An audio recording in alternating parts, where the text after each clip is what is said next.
Tay!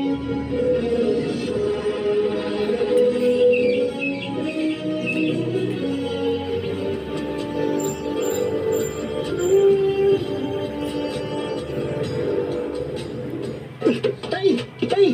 Napay nakita nga kubad ng washing machine. At kuha na kay basinog maulan tas sa upang basuriro ba? Samang dapit na, no? Ay, dito tayo! Unahan sa may eskina! Ano na, sige, tana. Miss, pilay na abot sa among tanan. Kung ano sabihin, 435 tanan. Awat ay, dako tagalin. Tungkol sa washing nga atong nadaw gapil. Ay, bisan sa na ako. Gamay di kayo ko kita. Kanang uban niya nga. Nalukoy kas kung anak na si Abel. Napaunang na kusas pag-eskwela. Nikuyog lang siya na mo pamasura. Nalukoy ko sa akong anak nga naamong sa akong kakabos. Tay, sabing, ano man ka tay?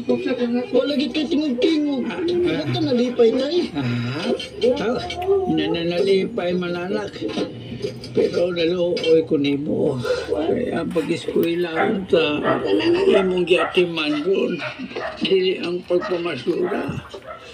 Pero tungkol sa itong kakabos, natawag na hinoon sa imong pag-eskwela. Okay naman gud tay. Nakasabot man ko. Kung usa pa sab, tikuwang naman ka. Luoy man kayo ka, o ikaw rin mamasura.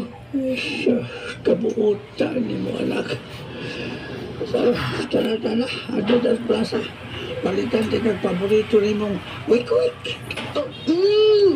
Salamat tay. Pagkatuig na ang nakalabay. Sakad, nasunog ang hospital.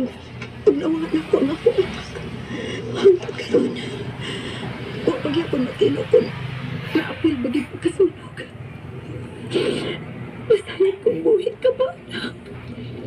Mangili ko mahulaw sa pagpangita ni mo. Ruby.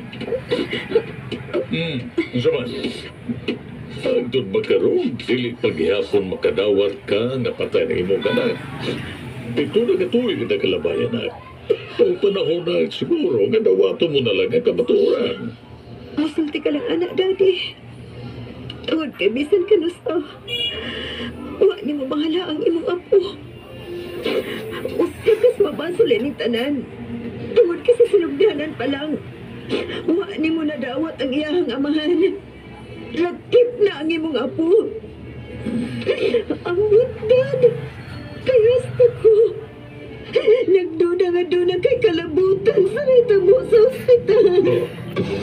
Diya ka na, daddy. Excuse me.